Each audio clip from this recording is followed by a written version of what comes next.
The CBC News headlines, brought to you with the good wishes of Sagicor General. Wise financial thinking for life. The 2015 sugar harvest finally underway. The BSTU not backing down from its position of not marking SBAs. And in sports, Barbados still in with a chance for a Carifta swimming title. The CBC News headlines, brought to you with the good wishes of Sagicor General. Wise financial thinking for life. Credible, balanced, committed. This is the CBC Evening News. Hello, good evening. I'm Lisa Broom. This is the CBC Evening News. Prime Minister Fundell Stewart will attend two high-level meetings this week, one in Jamaica and the other in the Republic of Panama, and will also undertake a three-day working visit in that Central American country. Mr. Stewart will join CARICOM heads of government in Jamaica on Thursday for a meeting with U.S. President Barack Obama. They will discuss critical issues of interest to the two sides, including competitiveness. The Prime Minister will then attend the 7th Summit of the Americas in Panama on Friday and Saturday. The summit, under the theme Prosperity with Equity, the challenge of cooperation in the Americas, will examine several sub-themes including education, health, energy and the environment. This summit will be marked by the attendance and participation of Cuba for the first time, a long-awaited and historic event which has been warmly welcomed by Prime Minister Stewart. Also making the trip with the Prime Minister to meetings will be Minister of Foreign Affairs and Foreign Trade, Senator Maxine McLean, and Barbados Ambassador to Washington and the OAS, John Beale, among others. A top sugar official tonight responding to concerns about what's expected to be a shorter than usual sugar harvest this year. While some in the industry are worried about the impact on wages and the level of sugar production this time around, we hear there could be a sweet outcome for the sector. Shane Seeley visited Port Vale Sugar Factory today. Workers here at the Port Vale Sugar Factory painting somewhat of a bleak picture for the 2015 sugar harvest. Now, none of them wanted to speak on camera, but they told me that they're expecting that this year will be one of the worst as far as the tonnage of sugar produced is concerned. Now, the factory itself is in tip-top shape and working well according to them, but that could shorten the length of the sugar harvest, and it could also mean less wages for workers. Reacting to those concerns, Chairman of the Barbados Cane Industry Corporation, Dr. Atlee Brathwaite, admits that the shortened harvest could mean that some sugar workers will receive less compensation than expected. But he says there will still be a lot of work to be done in preparation for next year. Given as a short harvest, then obviously workers will work for less, but we have to try to get the factory ready in time for next crop. So a number of the workers at the factory level will still have the opportunity to be involved in maintenance of the factories. Also, we are trying to build up boost to the acreage that is under cane production. I'm certain every effort will be made really to employ at the field level as many people as possible. And Dr. Brathwaite says they could actually boost production over the 12,000 ton mark, which was initially predicted for this year. Given the type of weather we had and the cold nights, we may still be able to get a yield slightly above what is being projected. Cold nights tend to improve the TCTS. That is to say, the number of tons of canes that are required to produce a ton of sugar. In addition to that, we've been getting rains, which kept the canes kind of moist, I would say. So the canes haven't dried out at the rate that they will normally have dried out. However, we continue to be optimistic, and with the factory working as well as it is, I am certain we will get the maximum amount of sugar that we can get out of those canes. The Cane Industry Corporation chairman says government has signaled its commitment to the sugar industry, making certain that money is available as an incentive for sugar farmers. And he believes that the sugar industry must be maintained as a leader for the agriculture sector here in Barbados. Now, we did see a number of trucks with trailers full of cane coming into the factory today, but the workers are telling me that this is somewhat of a light day. They're expecting that things will pick up a lot more tomorrow, and from there on, the 2015 sugar harvest will be in full swing. I'm Shane Seeley for CBC News. Shane, thanks. CEO of the Barbados Agricultural Society, James Paul, is once more appealing for an end to the indiscriminate importation of produce. His appeal follows a recent incident where he alleges that cabbages originally imported for a local government department were leaked onto the market and sold at a cheaper price. He sees this as an effort to undermine local farmers and the agriculture industry, as some of them are unable to market their crops. Farmers are planting considerable amounts of cabbage. The problem is that they cannot get them marketed. At the same time, we have a situation where we are observing that there are considerable quantities of imported cabbage on the market. We cannot substantiate this, but it is alleged that some of this cabbage that is being sold on the local market. Speaking to the media at his BAS office, Mr. Paul said the agency cannot control the terms and conditions for the award of contracts, and he's urging businesses to consider more than the lowest price offered by a tender. The thing is that you have commodities that they could vary in price by as much as 100–200%. But you want an average price, right? And that is why I'm appealing to that even in terms of considering tenders, right, in terms of products being supplied, that we do not go and accept a tender only based on price, but look at the capacity of the individuals who are actually tendering to be able to supply the commodity in question. Because certainly, if in many cases when it comes to farm produce, if the individual has no farm, in many cases he does not even have a business, and you're expecting to supply with something that is going wrong there. The BSTU is remaining steadfast on its decision not to correct or enter data on students' school-based assessments or SBAs. This was one of several issues which arose during the union's annual general meeting held today in the Queen's College School Hall. During that session, the approximately 60 attendees also held elections for the union's executive. The results show few changes. Carlos Merritt has been elected as the new vice president. The former third vice president now holds the post of assistant general secretary.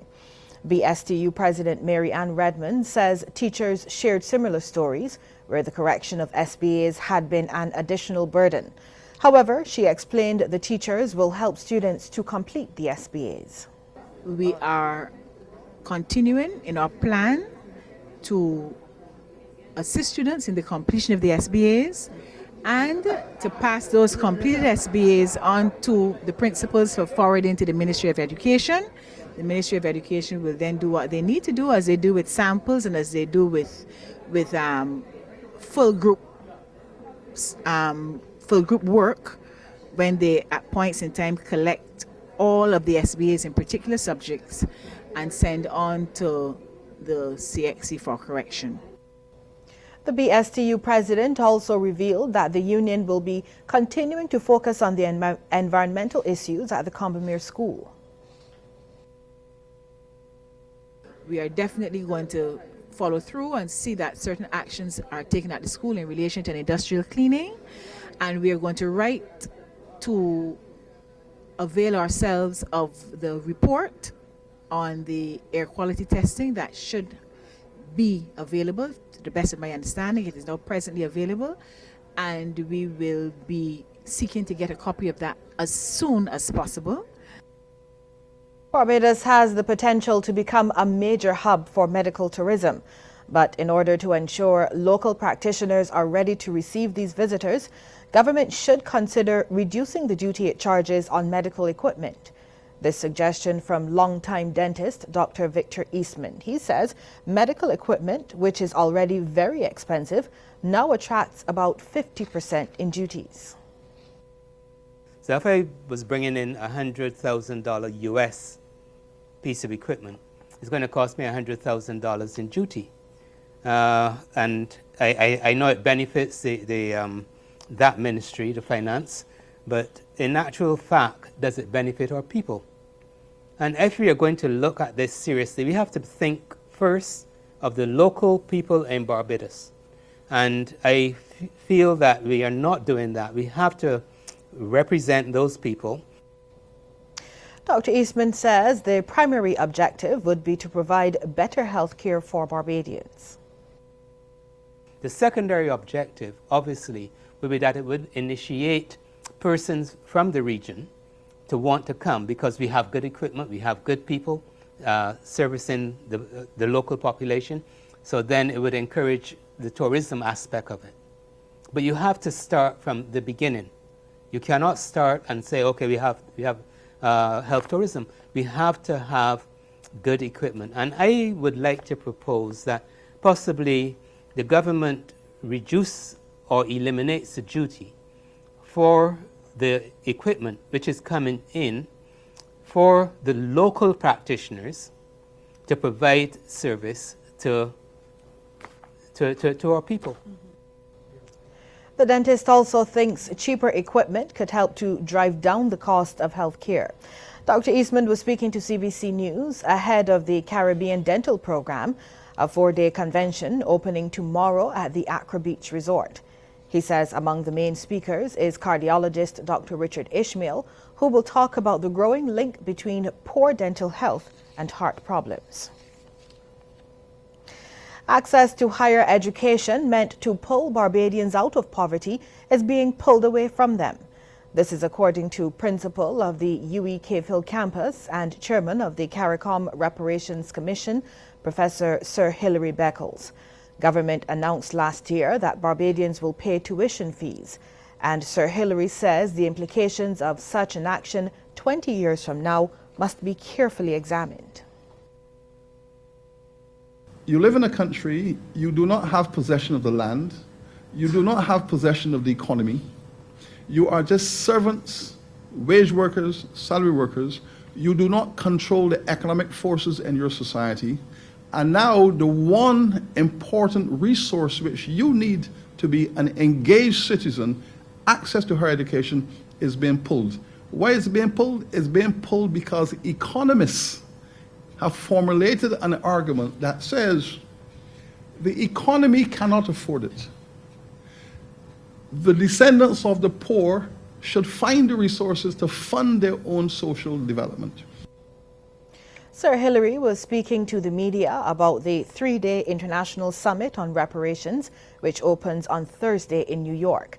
10 Caribbean countries will be participating in the summit, along with representatives from Canada, Europe and the USA. Sir Hilary is optimistic the reparations movement will gain momentum. He is, however, disappointed that there are 7 museums dedicated to slavery across the UK, but not one in the Caribbean. Not one in the Caribbean where a school teacher can take the kids through a process of education about the history.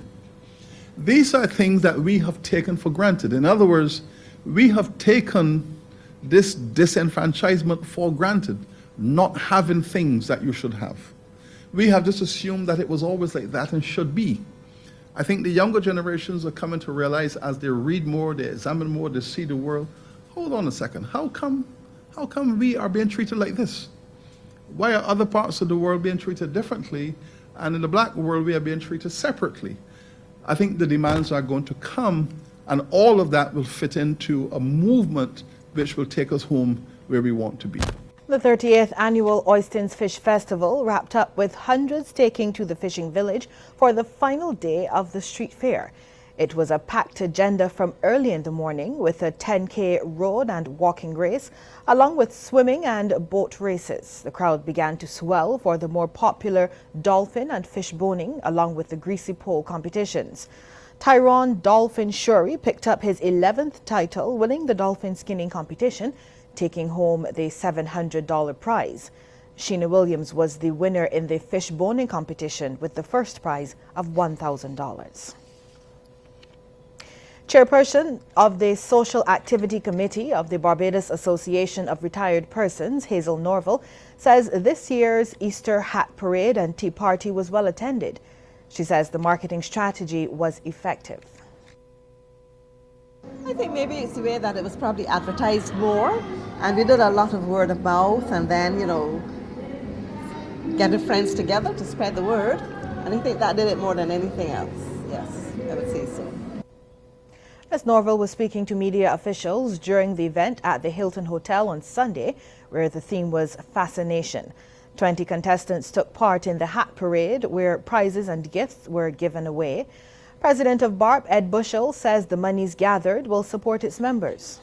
The main purpose of the exercise, besides having a lot of fun, of course, and celebrating Easter, is to raise funds for our personal assistance fund.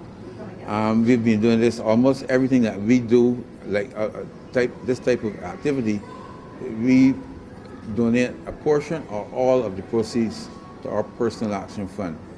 And that fund really is intended to help those members, BART members, who are falling on hard times at this particular time or any time.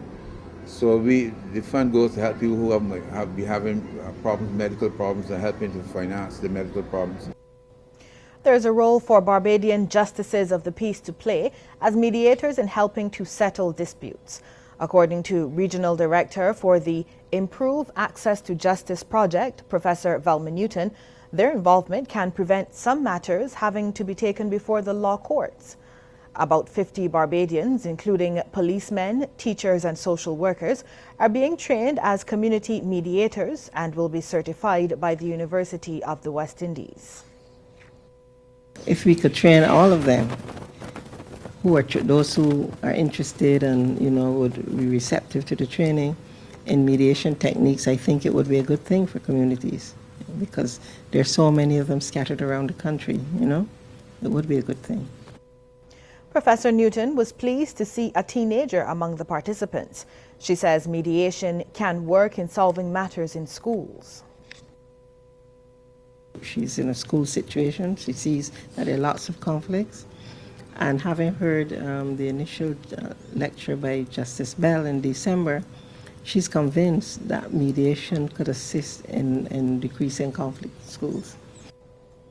Resolving vexing issues of appointments in the public service is one of the top priorities of the new president of the National Union of Public Workers, Akani McDowell.